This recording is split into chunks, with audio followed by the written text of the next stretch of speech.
I am Madison Hayes, 35, and everything changed the night my son Caleb called me sobbing. At midnight, my 2-year-old begged me to pick him up from my brother Ryan's house. When I arrived, I discovered bruises on his arm. Ryan had struck my child. The favoritism Ryan had shown my stepsister Natalie for 20 years suddenly made terrible sense. I never imagined standing up to my brother would uncover family secrets dark enough to send him to prison. But some family ties aren't meant to be protected, they're meant to be severed. Before I share how I took down my abusive brother and changed our family forever, let me know where you're watching from in the comments. Hit that like and subscribe button if you've ever had to stand up to a family bully. Trust me, what happened next in this story shocked even me. Ryan was 4 years older than me, and for the first 8 years of my life, he was my hero. He taught me to ride a bike, defended me from neighborhood bullies, and told me bedtime stories when our parents worked late. But everything changed when our parents divorced. I was 8 when Dad moved out, and Ryan was 12.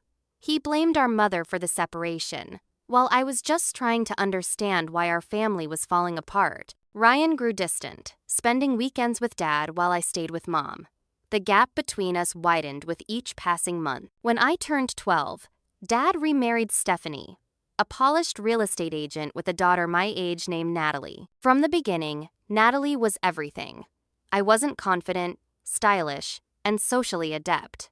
She wore the right clothes, said the right things, and somehow knew exactly how to make adults smile. I was awkward, bookish, and still struggling with our family's fracture. What hurt most was watching Ryan's immediate connection with Natalie. He treated her like the sister I thought I was to him. When we visited Dad's new house, Ryan would take Natalie for ice cream without inviting me. He helped her with homework while telling me to figure it out myself. At Christmas, Ryan's gift to Natalie was thoughtfully chosen jewelry. Mine was a hastily purchased gift card. Ryan and Natalie are so alike, Dad would say proudly, as though their bond was the most natural thing in the world. 2 peas in a pod. While I retreated further into my shell, Ryan flourished. He graduated high school with honors and received a business degree from a prestigious university. Dad helped him start a real estate development company in our small town of Millfield. By 30, Ryan owned 3 office buildings downtown and was breaking ground on luxury condominiums. My path took a different direction. I married my high school sweetheart Jason right after college, and we had Caleb when I was 23. Jason worked construction while I taught 3rd grade at the local elementary school. We were happy in our modest way, saving for a house and planning for more children. Then Jason was killed in a worksite accident when Caleb was just 3 years old. The only thing that saved me from financial ruin was inheriting my grandmother's house, a charming but outdated craftsman on the edge of town.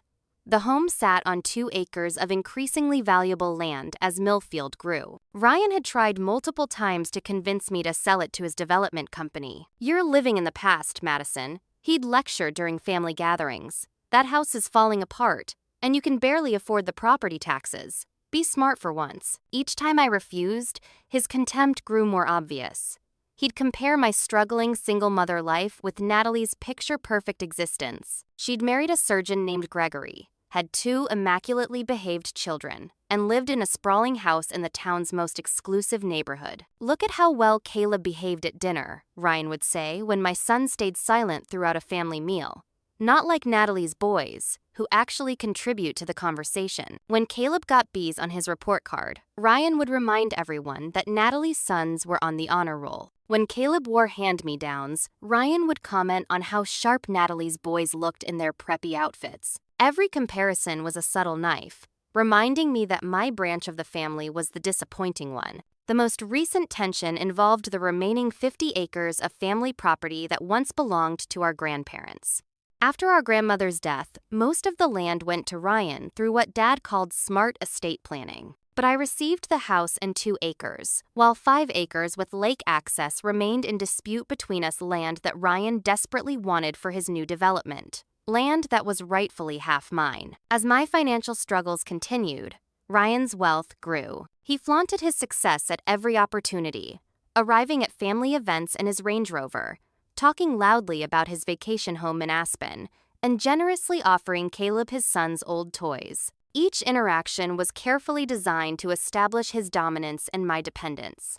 But I refused to sell what little security I had left, even as Ryan's pressure intensified. I never imagined his resentment would eventually turn physical against my son. The night everything changed began with a typical family dinner at Ryan and Jennifer's mansion. Dad had insisted we all gather to celebrate his and Stephanie's 20th wedding anniversary. I'd been dreading it for weeks but couldn't find a plausible excuse to skip it. Ryan's house was an imposing colonial on 3 manicured acres, with white columns and perfect symmetry. Walking into his foyer always made me feel small, with its soaring ceiling and crystal chandelier that probably cost more than my annual salary. Jennifer, Ryan's wife, greeted us with practiced warmth, air-kissing my cheek, and remarking that Caleb certainly had grown taller since she'd last seen him 3 weeks ago. Dinner was served in their formal dining room, where the table could seat 20. There were only 10 of us that night: Dad and Stephanie, Ryan and Jennifer, Natalie and Gregory, their 2 sons Hunter and Carter, and Caleb and me.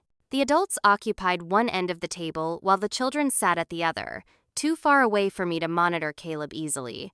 The tension began when Dad brought up the disputed 5 acres. "Madison, Ryan tells me you're still being difficult about the lakefront property," he said between bites of Jennifer's roast beef. "You know your brother could pay you a fair price." "More than fair," Ryan interjected, swirling his red wine. 20% above market value, which is generous considering you've contributed nothing to its upkeep for years. "I've offered to split the maintenance costs," I reminded him, trying to keep my voice level. "You've refused my offers," Ryan scoffed. "Your idea of splitting costs is laughable with what you can afford." "That land belonged to both our grandparents," I said. "I have just as much right to decide its future as you do." Stephanie stepped in with her perpetually placating tone. "Madison, dear, Ryan has such wonderful plans for that property. A community of eco-friendly homes that would make your grandparents proud." "Luxury eco-friendly homes," Ryan corrected, "starting at $750,000. "Not exactly what Grandma and Grandpa had in mind for family land," I muttered. Ryan's face darkened. "At least I'm doing something productive with my inheritance instead of clinging to a decaying house out of sentimentality." The conversation deteriorated from there. While the adults argued downstairs, the children played upstairs in the game room. Later, I would learn what had happened among them. Around 9 o'clock, a splitting migraine forced me to leave early. Ryan made a show of concern, but his eyes gleamed with satisfaction at my weakness. I asked if Caleb could stay to play with his cousins until Ryan could drop him off later, something we'd arranged occasionally when our houses were both on Ryan's route home from work. "Of course," Ryan said smoothly. "We'll make sure he gets home safely." I kissed Caleb goodbye, telling him to be good and that I'd see him before bedtime. He nodded, already running back upstairs to rejoin his cousins. I had no way of knowing I was leaving him vulnerable to Ryan's escalating resentment. At midnight, my phone rang. Caleb was crying so hard I could barely understand him. "Mom," he sobbed, "please come get me. Please." "Caleb, what happened? Where's Uncle Ryan?" "Downstairs," he whispered. "Please hurry. I'm scared." I drove to Ryan's house in record time, still in my pajamas, my head pounding. When I arrived, Ryan answered the door looking irritated rather than concerned. "Madison, this is ridiculous. Caleb is being dramatic over a little discipline. Where is my son?" I pushed past him into the foyer. Caleb came running down the stairs, his face streaked with tears. When he reached me, he clung to my waist, trembling. "What happened?" I demanded, looking from Caleb to Ryan. "Your son was cheating at video games, and then called Hunter a liar when he was caught," Ryan said coldly. "When I confronted him, he became disrespectful. I simply gave him a consequence." "He hit me, Mom," Caleb said, his voice quavering. "Hard. And then he said if I told you, he'd make sure we lost our house." I knelt down and rolled up Caleb's sleeve. There, on his upper arm, was a large, hand-shaped bruise already darkening to purple. White-hot rage surged through me. "You did this to my son?" Ryan's face remained impassive, a light disciplinary tap that he's exaggerating. "You've clearly failed to teach him proper behavior, so someone had to step in." "No one steps in with my child," I hissed. "No one lays a hand on him. Ever." Jennifer appeared on the stairs, wrapped in a silk robe. "What's all this commotion?" "Your husband struck my son," I said, my voice shaking with fury. Before she could respond, Stephanie and Natalie emerged from the guest room off the main hall. "That's a serious accusation, Madison," Stephanie said, frowning. "Ryan would never hurt Caleb." Natalie nodded in agreement. "Hunter told us what happened. Caleb was cheating and then had a tantrum when he was caught. Ryan simply removed him from the situation. By hitting him hard enough to leave a bruise?" I pulled up Caleb's sleeve again. "Boys bruise easily," Natalie said dismissively.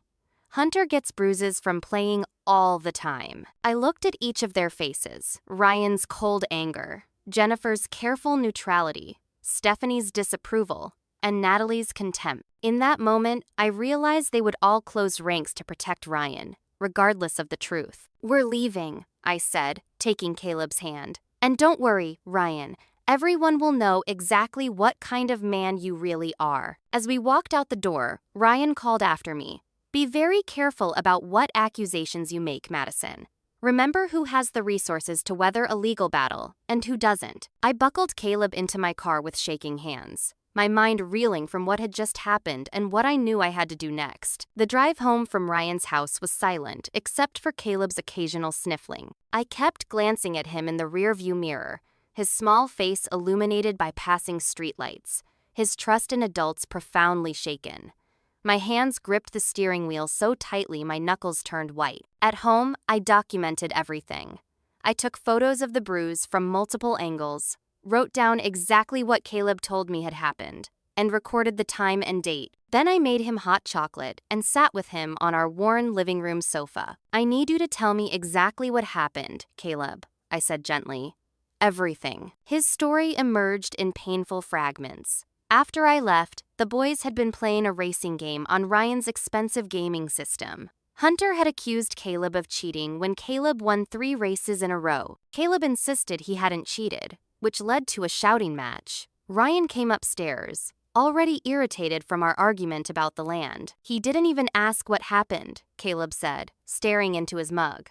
"He just said I was embarrassing him in his own house." When I tried to explain, he grabbed my arm really tight and yanked me into the guest room. In the room, Ryan had berated Caleb, calling him ungrateful and just like your mother. When Caleb defended me, Ryan's control snapped. He struck Caleb on the arm, hard enough that Caleb fell against the bed. "Then he got really quiet and scary," Caleb whispered. "He said if I told anyone, he could make it so we'd lose our house because he knows people at the bank. He said no one would believe me anyway because I'm just a kid and he's an important businessman." Tears filled my eyes as Caleb continued. "This wasn't the first incident," he admitted. Ryan had been cruel to him in smaller ways for years, pinching him when no one was looking, making threatening gestures behind others' backs, whispering insults when we visited. Caleb had kept silent out of fear and confusion. "I thought maybe it was normal," he said, his voice small. "Like maybe that's just how uncles are supposed to act." I held my son close as guilt washed over me. How had I missed this? How long had Ryan been terrorizing my child while I naively continued to expose Caleb to him in the name of family? After Caleb finally fell asleep in my bed, I sat at the kitchen table, my mind racing. My phone buzzed with a text from my best friend Amber. "You left the party early. Everything okay?" I called her immediately, my voice breaking as I explained what had happened. Amber had known our family for decades. She'd witnessed the shift in Ryan's behavior after Dad remarried, saw how he'd aligned himself with Natalie, and marginalized me. "This isn't just about tonight, Madison," she said after listening to my story. "Ryan has been building his power over you for years. Remember your high school graduation party?" I winced at the memory. Ryan, home from college, had loudly recounted embarrassing stories about my childhood in front of my friends and teachers. When I asked him to stop, he doubled down, revealing my painful crush on a classmate who was standing right there. I'd fled to my room in tears while everyone laughed. Or when Jason died, Amber continued. "Ryan offered to help with your finances by becoming your trustee for the insurance money. If I hadn't warned you, he would have controlled everything," I finished. Just like he tried to control Dad's estate. The pattern was suddenly clear. Ryan didn't just want success, he wanted control, especially over me. For years, I'd tried to maintain family peace by accommodating his ego and making excuses for his behavior. Now he'd crossed an unforgivable line by hurting my son. Madison, Amber said seriously, I've been quiet too long about things I've heard about Ryan's business dealings. People are afraid of him, but there are rumors about forged permits, bribes to city officials, and threatening contractors who speak up about code violations. You think he's breaking the law? I think Ryan believes rules don't apply to him in family or in business. After we hung up, I went to the closet where I kept my father's old papers. Dad had given me a box of family memorabilia before moving to his retirement condo in Florida last year, thinking I'd want the sentimental items Ryan had rejected. I'd never thoroughly examined the contents. Inside, beneath photo albums and childhood drawings, I found a folder of business documents, old contracts from when my father and Ryan had first formed their company, property deeds, and correspondence with attorneys about the family estate. One letter from our family lawyer, dated shortly after my grandmother's death, raised questions about changes to her will that heavily favored Ryan. The lawyer had been replaced soon after. As I read through the documents, pieces began falling into place. Dad had always said Ryan received most of the family property because of smart estate planning, but these papers suggested something more troubling. Just before dawn, I heard a noise at my back door. By the time I reached the kitchen, the door was ajar, though I was certain I'd locked it. My laptop was missing from the table where I'd left it. On the refrigerator was a yellow sticky note that hadn't been there before. Drop it or lose everything. My blood ran cold. Ryan was having me watched. This wasn't just about one incident of violence against Caleb anymore. Ryan was willing to break into my home to intimidate me. The reality of what I was up against sank in. My brother was dangerous, connected, and would stop at nothing to protect himself. Standing in my kitchen as the sun rose, I made my decision. I would not be silenced. I would not be intimidated. For Caleb's sake and for my own, I would find a way to stop Ryan, no matter the cost to our family. The morning after the break-in, I called Derek Reynolds, a childhood friend who had become an attorney in Millfield. Derek had kept his distance from Ryan over the years, even turning down an offer to become legal counsel for Ryan's development company. Now I understood why. We met at a cafe 2 towns over, where no one would recognize us. Derek's expression grew increasingly grave as I shared everything: the abuse toward Caleb, the threatening note, the suspicious documents in my father's papers. I've heard things about Ryan's business for years, Derek admitted, voice low. His company gets approvals for projects that should never pass environmental review. Competitors suddenly back out of bids after private meetings with him, but no one has been willing to go on record. Why not? Derek hesitated. People who cross your brother tend to experience unfortunate setbacks. Job losses, loan denials, tax audits. Nothing that can be traced directly to Ryan. But the pattern is clear. Can you help me? Derek nodded slowly. I'll need to be careful. Ryan has friends in the county courthouse and the police department. But first things first, we need to secure evidence before it disappears. Over the next 2 weeks, I balanced my teaching job with covert investigation. Derek connected me with a private investigator who specialized in financial fraud. Together, we pieced together troubling irregularities in how Ryan had acquired family property after our father moved to Florida. The will my father had described to me, the one that had given Ryan control of most family assets, didn't match the documents I found in Dad's papers. There were 2 different versions, with significant changes between them, both supposedly signed on the same date. This is textbook forgery, the investigator said, comparing the signatures.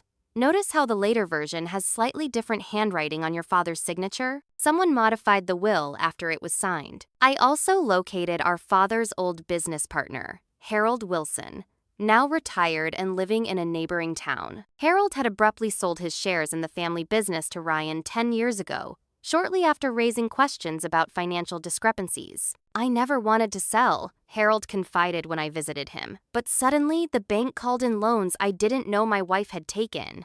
Then my son was denied entry to his chosen college despite perfect grades. The message was clear: I needed to disappear quietly. With Derek's guidance, I secured copies of property records, business filings, and bank statements that formed a pattern of Ryan systematically controlling family assets through questionable means. More disturbing were the signs that Ryan had been manipulating Natalie as well. Your stepsister's husband, Gregory, may be a successful surgeon, but their lifestyle exceeds even his income, Derek pointed out, showing me records of Natalie's shopping sprees and property purchases. Ryan has been investing money for them, money that appears to come from siphoning off funds from legitimate projects into shell companies. We found evidence suggesting Natalie wasn't just Ryan's favored sibling, she was his accomplice, helping to manage various shell companies while maintaining her image as a perfect society wife and mother. I spent evenings scouring through family storage units Ryan thought had been emptied years ago,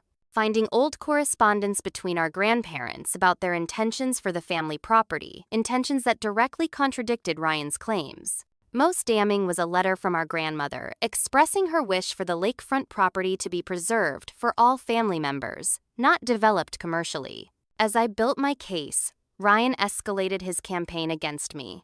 First came the call from my principal expressing concerns about my teaching performance, concerns that had never existed before. Then suddenly my mortgage company claimed to have lost several of my payments, threatening foreclosure despite my bank statements proving the money had been withdrawn. When I picked up Caleb from school one day, he was fighting back tears. Hunter and Carter had told everyone that Caleb's father had killed himself because Caleb was such a disappointment, a cruel lie designed to isolate my son. That night, I found my car vandalized in the grocery store parking lot, the word "stop" scratched into the paint. Most chilling was the call from Stephanie, her voice honey-sweet with concern. "Madison, dear, I hate to bring this up, but several family members have noticed Caleb seems so unhappy lately. Ryan mentioned you've been acting erratically, making accusations, staying up all night. If you're struggling with your mental health, perhaps Caleb would be better off staying with us temporarily. I'd hate for this to become a custody issue." The threat was unmistakable.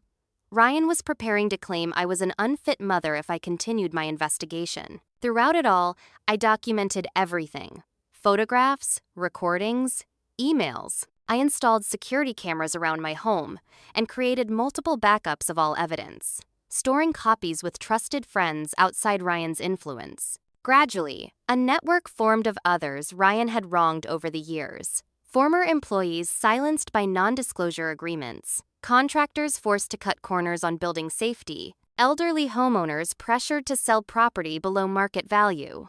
Each had a piece of the puzzle, and together, the picture of Ryan's true nature became clear. Yet for all our preparation, I never anticipated the betrayal that would come next. 3 weeks into building my case against Ryan, Amber called to cancel our planned meeting. Her voice sounded strained, nothing like her usual confident tone. "I'm so sorry, Madison. I can't help you anymore." "What? Why not?" A long pause. "Ryan came to see me yesterday. He knows we've been talking." "What did he say to you?" I demanded, my stomach dropping. "Nothing directly threatening," Amber admitted. "He just mentioned how much he values my catering business, how he's recommended me for all the major events in town. Then he asked pointed questions about you, about what you've been saying. And, Madison, I have employees who depend on me. If Ryan blacklisted my business, we'd be finished in this town.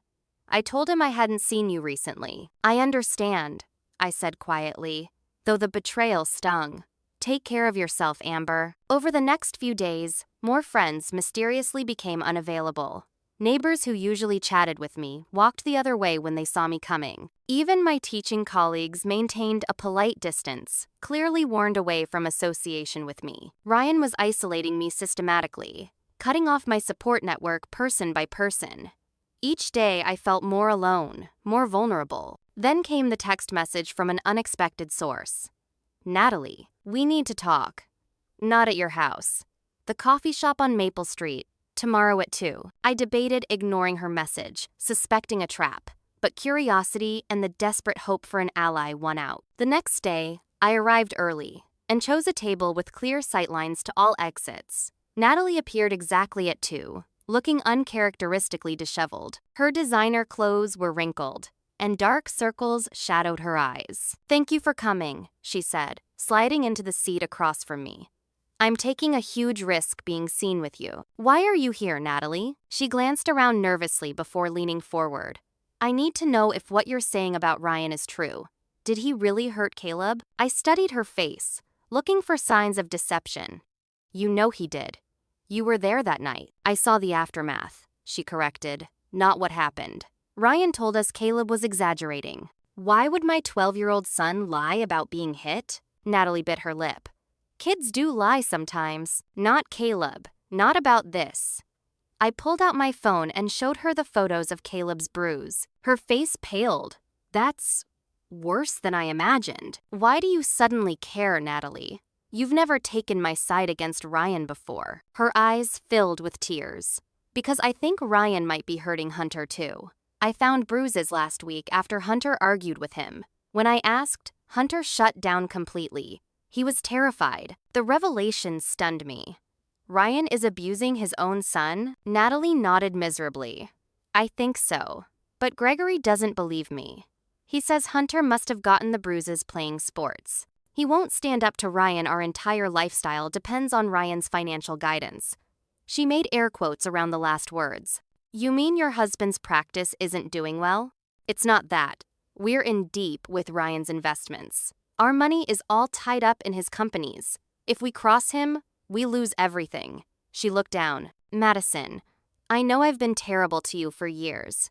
I was so jealous of the bond you had with your dad, of how much everyone loved you naturally while I had to work for approval. Ryan recognized that in me and used it. Her confession felt surreal after 2 decades of hostility. What exactly are you asking of me, Natalie? Help me protect Hunter and Carter. And, she hesitated, I want out from under Ryan's control. I can help you if you'll help me. Warning bells rang in my mind, but the desperation in her eyes seemed genuine. What kind of help can you offer? I have access to documents you don't. Ryan trusts me with sensitive information.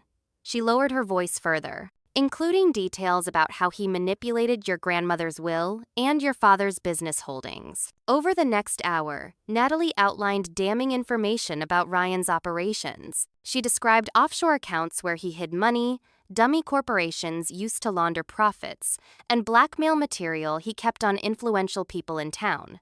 She seemed to know details only an insider would have. Why turn against him now after all these years? I asked. Tears filled her eyes again. Because I can handle Ryan targeting me, but not my children. The night he hurt Caleb, something broke inside me. I realized he'd do the same to Hunter or Carter if they ever disappointed him enough. By the end of our conversation, Natalie and I had forged a tentative alliance. I carefully shared some of the evidence I'd gathered, and she promised to provide corroborating documents from her access to Ryan's home office. We need to meet again next week, she said, standing to leave. I'll copy what I can without raising suspicion. In the meantime, be careful, Madison. Ryan is watching you more closely than you know. I wanted to believe her. After years of isolation, the possibility of having family on my side was intoxicating. We arranged to meet again in 5 days, and Natalie left the cafe by a different door than she'd entered. For those 5 days, I felt hopeful for the first time in weeks. I shared Natalie's information with Derek, who was cautiously optimistic about the additional evidence she promised. If she can provide these financial records, we'll have enough to approach the district attorney, he said. Just be careful. This change of heart seems sudden. On the 5th day, my phone rang as I was driving to meet Natalie. It was Derek, his voice tight with alarm. Madison, where are you? You need to get home right now. I'm on my way to meet Natalie. What's wrong? Child Protective Services is at your house. Someone made an anonymous report claiming you're abusing Caleb. They're threatening to take him into custody while they investigate. My blood turned to ice. What? That's ridiculous. Who would? The realization hit me like a physical blow. Natalie. Our tearful reconciliation. Her promises of help. Her sudden concern for her children, all of it had been a performance. She had gained my trust just long enough to learn what evidence I had, then reported me to CPS to neutralize me. I spun my car around and raced home, calling the school to warn them not to release Caleb to anyone but me. When I arrived, 2 CPS workers were on my porch with a police officer. I didn't recognize likely one of Ryan's connections. Mrs. Hayes, one worker said, we need to speak with you about some concerning allegations regarding your son. For the next 2 hours, I fought the most important battle of my life. The allegations were absurd, claims that I was mentally unstable. that I was fabricating abuse claims against family members, that I was neglecting Caleb while pursuing a vendetta against my brother. Just when it seemed they might remove Caleb temporarily for his safety, Derek arrived with a thick folder of counter-evidence. Caleb's exemplary school records, statements from his teachers about my parenting, and most critically documentation of the original incident with Ryan, including photos of Caleb's bruises and a preliminary report from a child psychologist who had evaluated Caleb. Furthermore, Derek said coolly to the CPS workers, "I have evidence suggesting this report was filed maliciously by individuals currently under investigation for financial crimes and child abuse themselves. Would you like me to contact your supervisor to discuss how your agency is being manipulated in a family vendetta?" The tide turned.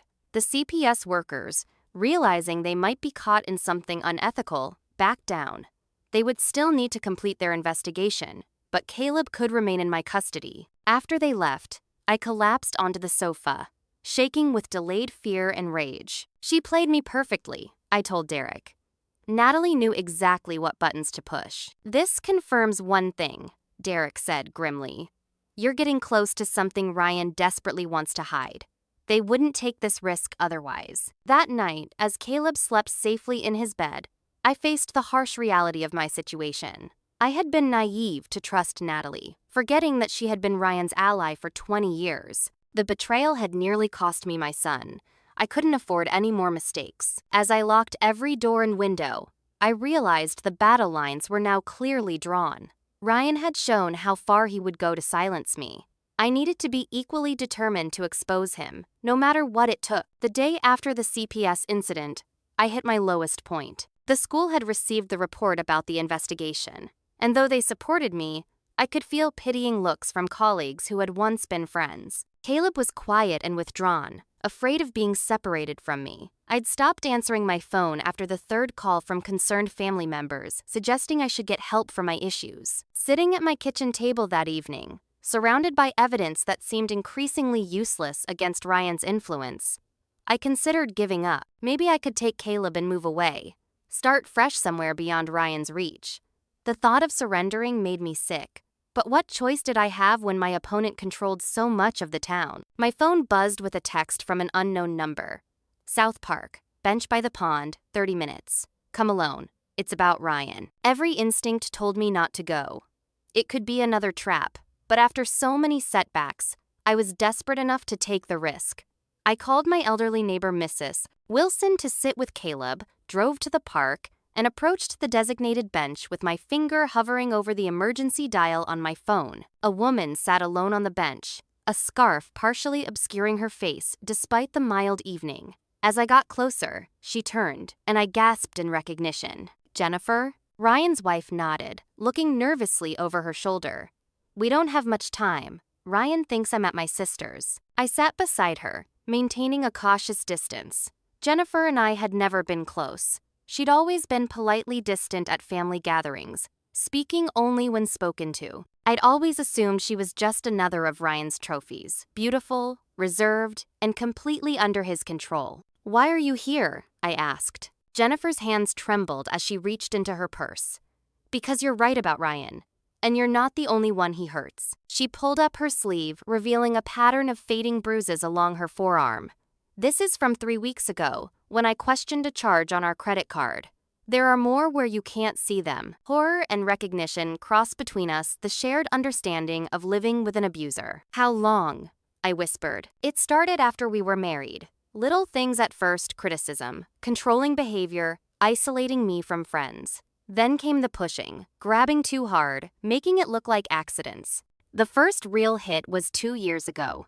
Jennifer, I had no idea." Her laugh was hollow. "Of course not. Ryan is careful. He makes sure the bruises don't show in public. He reminds me daily how lucky I am to be his wife, how easily I could be replaced. And he makes sure I know what happens to people who cross him." "Why are you telling me this now?" "It's dangerous for you, because when I heard what he did to Caleb, something broke inside me. A child, Madison. And I've seen how he treats Hunter when no one's watching: the same controlling behavior, the same intimidation. It's only a matter of time before." She couldn't finish the sentence. Have you considered leaving? Many times. But Ryan has made it clear what would happen. You'll leave with nothing but the clothes on your back, and even those are mine. He controls all our accounts, our property, everything. Jennifer reached into her purse again and pulled out a USB drive. This is why I contacted you. I've been gathering evidence for months, planning an escape, financial records showing how Ryan moves money through shell companies, recordings of him threatening me and others, emails about bribes to city officials. Everything you need to stop him. I stared at the small device. This could put him in prison. She nodded. That's the point. It's the only way any of us will ever be free. What about Natalie? She's working with him. Natalie is both victim and accomplice. Ryan has financial control over her too, but she's chosen to become like him rather than fight him. She's trapped in her own way. For the next hour, Jennifer detailed Ryan's criminal activities, how he'd forged documents to gain control of family property, bribed officials to approve unsafe building projects, and threatened anyone who tried to expose him. She explained how he maintained a network of influential people who owed him favors or were compromised by his knowledge of their secrets. Most disturbing was her revelation about our father's death last year from an apparent heart attack. Ryan tampered with your father's heart medication after he threatened to revise his will. I have no proof, but I overheard Ryan on the phone with someone, talking about adjusting the dosage just days before it happened. The possibility that Ryan had hastened our father's death left me breathless with shock. We formulated a plan. Jennifer would continue gathering evidence from inside Ryan's organization. I would work with Derek to organize the information she'd already provided. In 3 days, we would meet again with Derek to finalize our approach to the district attorney. Be careful, I warned as we prepared to leave separately. If Ryan suspects anything, I know. I've been careful for years. Jennifer squeezed my hand briefly. 3 days. For the first time in weeks, I felt a surge of hope. With Jennifer's evidence combined with what Derek and I had already gathered, we had a real chance of stopping Ryan. The next day, I secured the USB drive in a safe deposit box at a bank in the neighboring town, beyond Ryan's influence. Derek began reviewing copies of the documents, his expression growing more grim with each file. This is even worse than we thought, he said. Environmental violations, fraudulent permits, evidence of money laundering. Jennifer has documented everything meticulously. We were scheduled to meet Jennifer the following evening at Derek's office. But that morning, I received a text from an unknown number, not Jennifer's. Meeting canceled. Jay disappeared. Check news. Be careful. Minutes later, the local news reported that Jennifer Hayes had apparently left town suddenly, leaving a note for her husband citing her need for space to reconsider their marriage. Ryan, described as a prominent local businessman, expressed concern and asked for privacy during this difficult time. When I tried calling the number Jennifer had used to contact me, it was disconnected. Derek's attempts to reach out through his channels were equally unsuccessful. This isn't good, Derek said when I met him later that day. Either she lost her nerve and actually left, or he didn't need to finish. We both knew the alternative was too frightening to voice. As we debated our next move, a courier arrived at Derek's office with a package for me. Inside was another USB drive with a brief note in unfamiliar handwriting. Insurance policy. Use if necessary. J. The drive contained more than Jennifer had given me. Originally, video recordings of Ryan threatening various business associates, audio of him discussing how he'd manipulated our grandmother's will, and most damning of all, footage from their home security system showing Ryan physically assaulting Jennifer during an argument. She was preparing for this possibility, Derek said quietly as we reviewed the contents.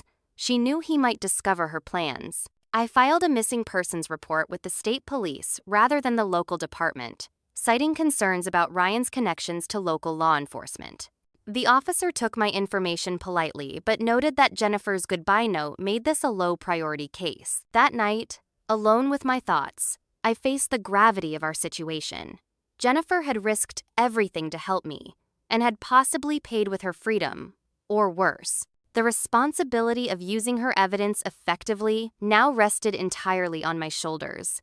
Ryan had demonstrated repeatedly that he would stop at nothing to maintain his power. I was the only one left to fight him. And now, thanks to Jennifer's courage, I finally had the weapons I needed. After Jennifer's disappearance, I knew Caleb wasn't safe in our home. Ryan had already demonstrated his willingness to target my son, and with Jennifer's evidence now in my possession, he would be more dangerous than ever.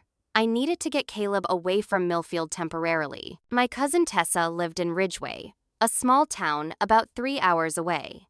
We weren't close, but she owed me a favor after I'd helped her through a difficult divorce years ago. I called her, explaining only that Caleb and I needed a break from some difficult family drama. "Stay as long as you need," Tessa offered. "My guest room is yours." The next morning, I took Caleb to school as usual, then checked him out at lunchtime for a family emergency. I had already packed our essentials in the car, parked several blocks away to avoid being seen by anyone watching our house.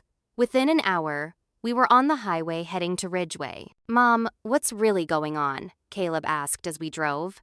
At 12, he was too perceptive to be fooled by my vague explanations. I chose my words carefully. "Uncle Ryan has done some bad things, and I'm trying to make sure he can't hurt anyone else. But until that happens, we need to stay somewhere safe, because he might try to hurt us again." I nodded, hating that my child had to understand such ugly truths. "Good," Caleb said with surprising firmness. "I'm not scared of him anymore.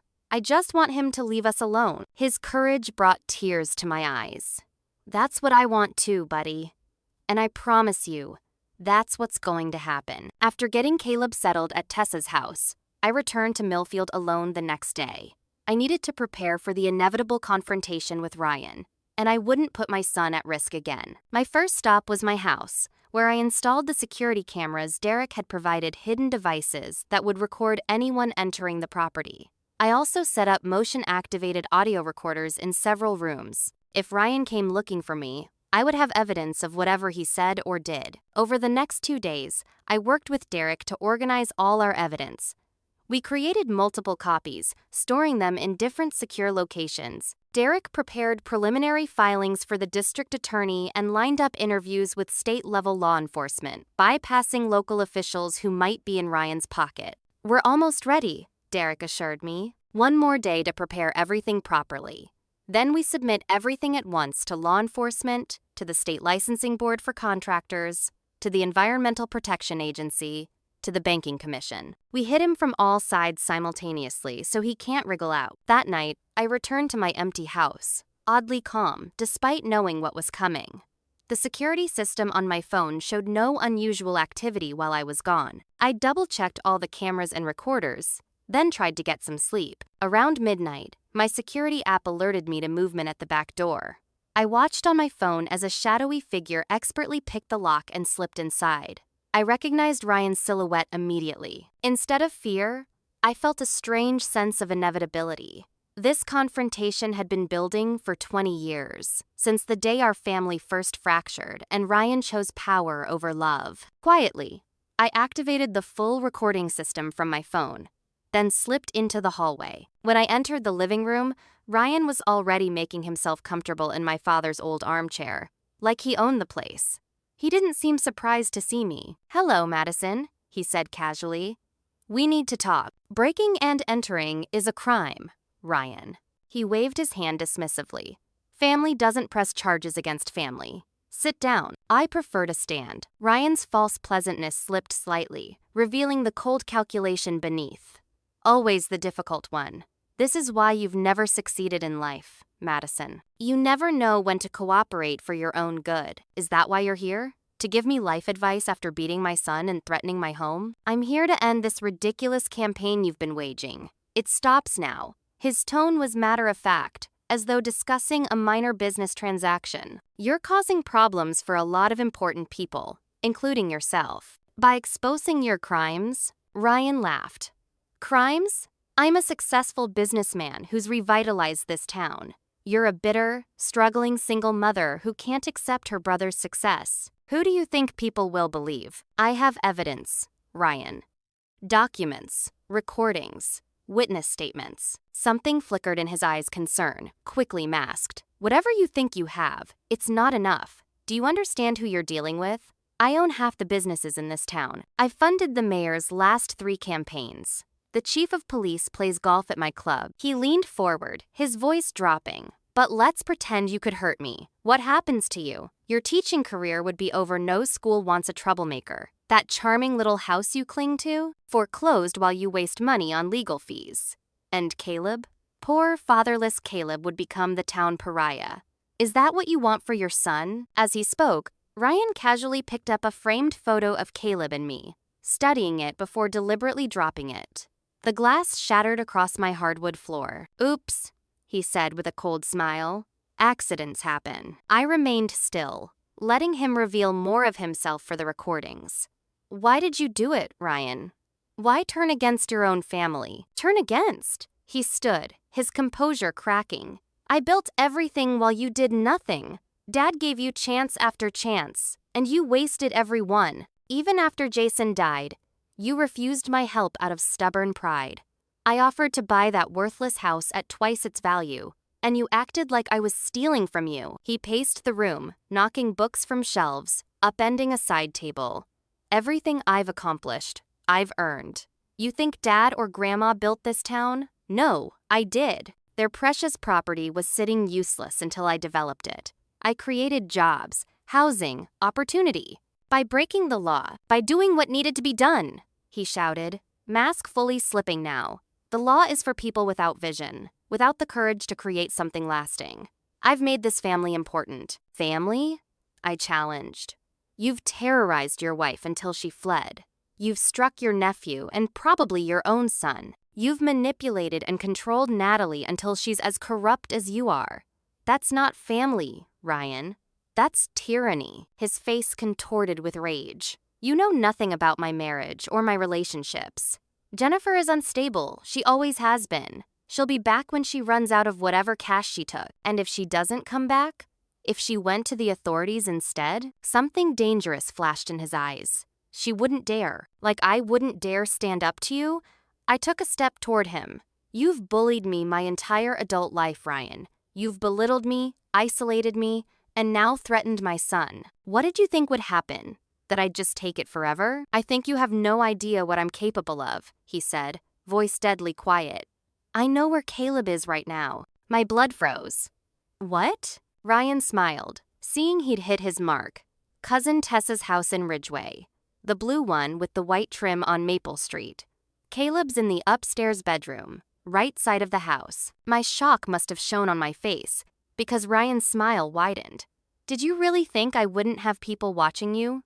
That I wouldn't know exactly where you sent him? I struggled to maintain my composure. If you go anywhere near my son again, you'll what? Ryan scoffed. Call the police I control? File a lawsuit you can't afford? Face reality, Madison. You've lost. This is your last chance to be smart. Destroy whatever evidence you think you have. Sign over grandmother's property to me, and I'll let you and Caleb live your small, insignificant lives in peace. He stepped closer, invading my space. Refuse, and I promise you'll lose everything: your home, your job, and eventually, your son. Accidents happen, Madison. Terrible, unavoidable accidents. Something snapped inside me. The fear I'd carried for weeks transformed into protective rage. Without conscious thought, I shoved Ryan backward with all my strength. He stumbled, caught off guard by my sudden resistance, and fell against the bookshelf. Several heavy volumes crashed down on him. Get out of my house, I said, my voice shaking with fury. Now, Ryan touched his forehead where a book had struck him, looking at the blood on his fingertips with disbelief. For the first time, I saw uncertainty in his eyes. He wasn't used to anyone fighting back. You'll regret this, he said, moving toward the door. This is your final warning. No, Ryan, it's yours. Leave my family alone or everything I have goes public tomorrow. After Ryan left, I immediately called Derek, then Tessa. Derek promised to expedite our filing with the district attorney, moving our timeline up to the next morning. Tessa confirmed that Caleb was safe, but agreed to take him to her mother's house in another town as an extra precaution. As I cleaned up the mess Ryan had left, my phone rang with a blocked number. I answered cautiously. Madison Hayes? An unfamiliar voice asked. Yes? We've never met, but I work for your brother. I'm calling to warn you he just left an emergency meeting with several of his associates. They were discussing how to handle the Madison problem permanently. Whatever you're planning, do it fast. You're out of time. The line went dead.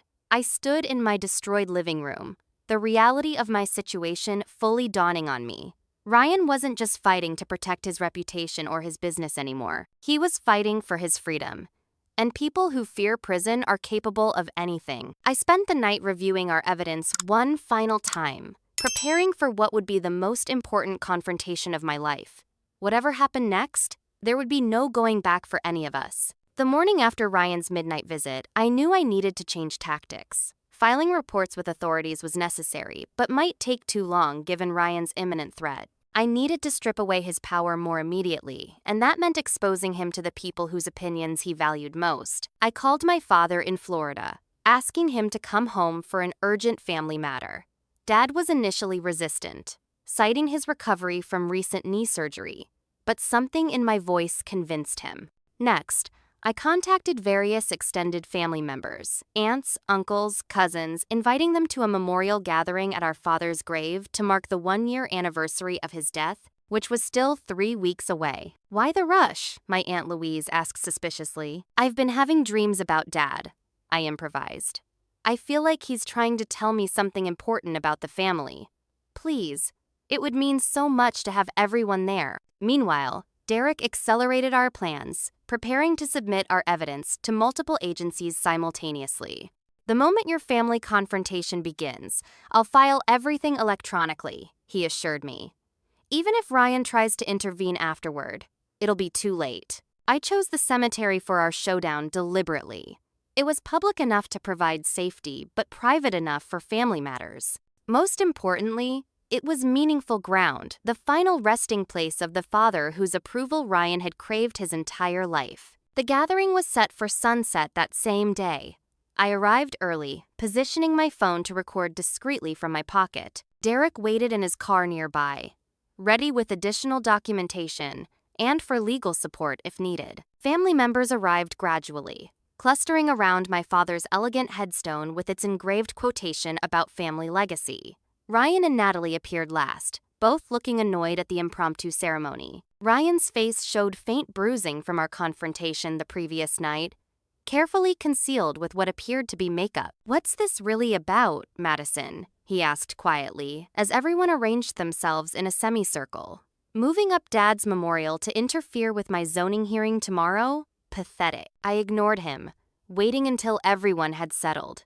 14 family members had come: aunts, uncles, cousins, and even my father, who had taken an emergency flight and arrived looking pale and exhausted. Ryan had brought Jennifer's parents, presumably to maintain appearances despite her absence. "Thank you all for coming on such short notice," I began. "I know I said this was about honoring Dad, and it is, but not in the way you might expect. It's about protecting his true legacy, which has been systematically corrupted." Ryan stepped forward. "Madison is going through a difficult time right now. Perhaps we should postpone this until she's feeling more stable." "I'm perfectly stable, Ryan," I replied calmly. "In fact, I'm clearer now than I've ever been. And it's time everyone knew the truth about what you've done to this family." A murmur ran through the assembled relatives. Our father frowned, looking between us in confusion. "Madison, what are you talking about?" Dad asked. I took a deep breath. "Dad, when you moved to Florida and left Ryan in charge of the family, business, and property, did you know he was systematically defrauding you? That he forged documents to transfer assets to himself? That he created shell companies to hide profits that should have gone to you?" Gasps and shocked looks spread through the group. Ryan's face darkened with fury. "These are ridiculous accusations," he sputtered. "Madison has been making increasingly paranoid claims for weeks. She needs psychological help, not an audience. I have evidence," I continued steadily, pulling a folder from my bag. "Copies of the original will versus the altered version. Bank statements showing funds diverted to companies owned by Ryan under different names.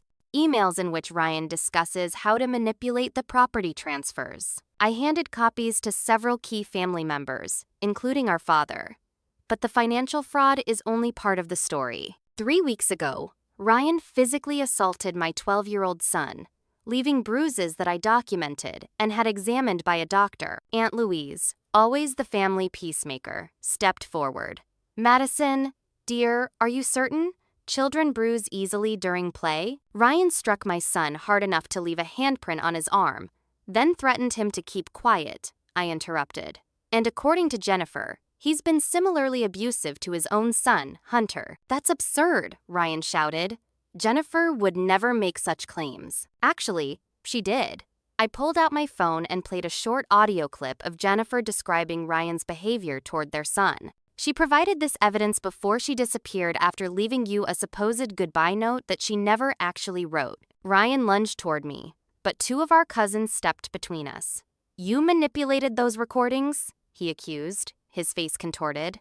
Jennifer left because she was unhappy, not because of any abuse. Then where is she? I challenged. No credit card usage, no phone activity, no contact with her family or friends. Where is your wife, Ryan? Natalie finally broke her silence. This is ridiculous. You're just jealous of Ryan's success and trying to destroy him with lies. Am I lying about your involvement too, Natalie? I asked, turning toward her. About how you've helped Ryan manage his shell companies? About how you tried to set me up with Child Protective Services to discredit me? About how you've bullied my son through your own children at Ryan's direction? Color drained from Natalie's face. I don't know what you're talking about. I have documentation of your signatures on corporate filings for companies that exist only to hide Ryan's illegal activities, I continued. I have recordings of you discussing how to turn family members against me, and I have witness statements about your children's treatment of Caleb under your supervision. Our father, who had been silently reviewing the documents, finally spoke. Ryan, these bank statements, these are accounts I never authorized. And this signature, it's close to mine, but not quite right. He looked up, his face ashen. Did you forge my signature on these transfers? Ryan's strategy shifted instantly. Dad, yes, I took some liberties with the paperwork, but only to streamline operations. Everything I did was to build the business bigger than you ever could. Look at what I've accomplished. The Hayes name means something in this town because of me. By breaking the law? Dad asked quietly. By hurting your nephew? Caleb was being disrespectful. He needed discipline. A collective intake of breath rippled through the family. In his desperation, Ryan had just admitted to striking Caleb. He's 12 years old, I said into the stunned silence. He's a child. Ryan realized his mistake too late. He switched tactics again, appealing to the family's sense of loyalty. This isn't something that should be aired in public. We're family. We handle problems privately. Like you handled Jennifer's problems privately? I asked. I played another recording, Ryan threatening Jennifer during an argument, his voice cold with controlled rage as he detailed how he could make her disappear if she ever crossed him. Jennifer's parents gasped in horror, the color draining from their faces as they recognized their son-in-law's voice, making chilling threats against their daughter. Where is Jennifer? Her father demanded, stepping toward Ryan. What have you done with her? Before Ryan could answer, movement at the cemetery entrance caught everyone's attention. A police car had pulled up, and from it emerged Jennifer herself, accompanied by two officers. Her face was thin and drawn, but her eyes were clear and determined as she walked toward our gathered family. I'm right here, she said, her voice carrying across the quiet cemetery.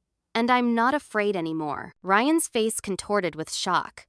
You? I've been in protective custody for the past week, Jennifer explained to the stunned family. After I gathered evidence of Ryan's criminal activities, I received threats that made me fear for my life. So I contacted the state police and agreed to testify against him. One of the officers stepped forward.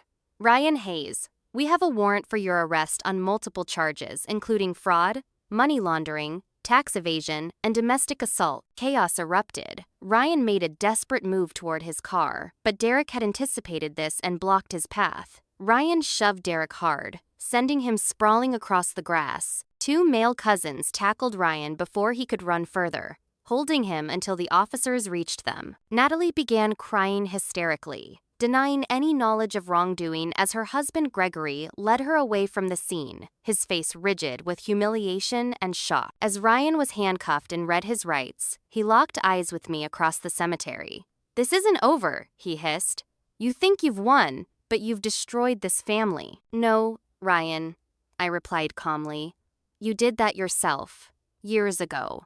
I'm just finally setting us free. The police led Ryan to their car while family members gathered in shocked clusters, processing what they had witnessed. Jennifer was embraced by her tearful parent. Our father sat heavily on a nearby bench, the documents still clutched in his trembling hands. I knelt before him.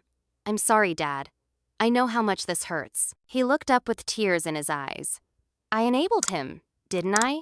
I was so proud of his ambition that I never questioned how he achieved so much so quickly. He shook his head in disbelief. And Caleb, my own grandson. Madison, can you ever forgive me? This wasn't your fault, I assured him. Ryan manipulated everyone, including you, especially you. As the cemetery emptied, with relatives departing in shocked silence or staying to offer support, I stood by my father's grave once more. The setting sun cast long shadows across the granite headstone with its words about family legacy. That legacy would now be very different than any of us had imagined. But perhaps, finally, it could be built on truth instead of lies, on love instead of power, on healing instead of control. Ryan's arrest sent shockwaves through Millfield.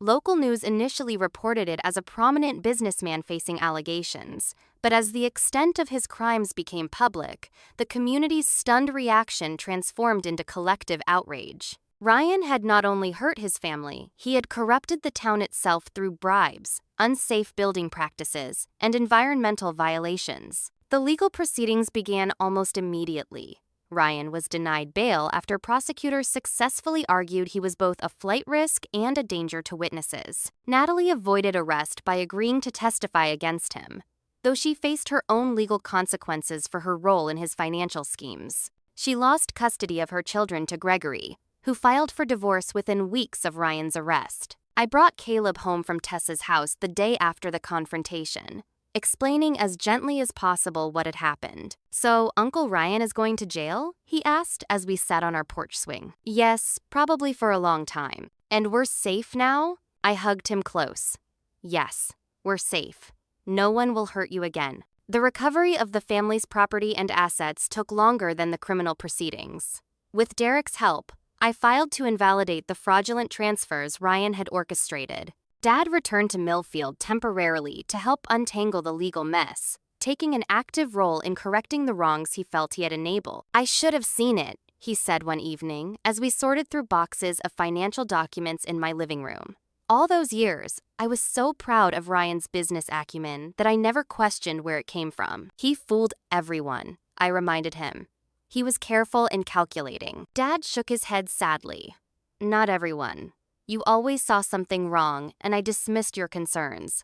I have a lot to make up for, Madison. My relationship with the extended family underwent a painful but necessary transformation. Some relatives apologized profusely for doubting me, while others struggled to reconcile their image of Ryan with his true nature. Family gatherings became awkward, weighed down by unspoken shame and regret. Aunt Louise approached me at the first post-arrest family dinner, her eyes brimming with tears. We didn't want to see it, she admitted. It was easier to think you were exaggerating than to believe Ryan was capable of such things.